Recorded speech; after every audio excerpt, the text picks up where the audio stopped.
happy 62nd founding anniversary my hometown Sorala and the 6th Servitude Festival. Servitude comes from the combined words Sor, a Spanish word means south, that specifically describe the locations of Sorala in the southern part of Ala Valley, Visan and Betul, Tibuli words meaning at the river banks.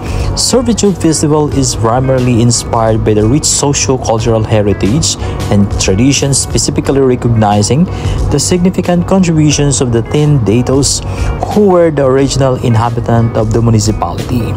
Originally, the tribal leaders called the place as Hamtu, Tunok, a land separated by rivers which identify the Safali rivers in the east, Lunon rivers in the west, and the magnificent Ala rivers in the central area. Here we go mga best friend, tungayan po natin ang ika-6 na pagdiriwang ng Servitude Festival dito sa lugar po namin. Kung nakikita nyo guys sa screen, meron sila pong opening salvo na interpretative dance dito sa Riverbanks. Kasi dito gaganapin po ang contest nila ng Servitude.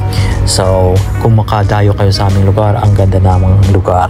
At ang lawak dito ng taniman ng pinya, sugar cane, banana, at iba-iba pa.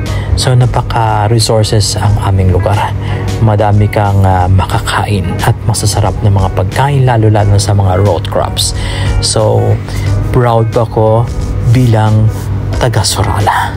So, ayan po guys, tungayan po natin ang kanilang mga aktibidades sa araw na to. Usually, ginaganap ito during San Juan month, the day of June 24. So, ayan, tunghayan po natin ulit ang kanilang contest dito sa vote nila from the starting point to the end point. So, ayan.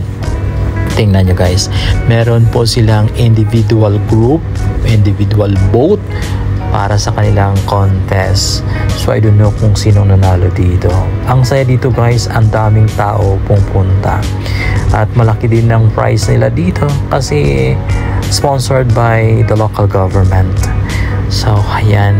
Ever since hindi ako naka-witness nito ng kanilang festival dahil nasa abroad tayo, pero hoping soon pag makauwi ako, makapunta po tayo dito at maka-witness.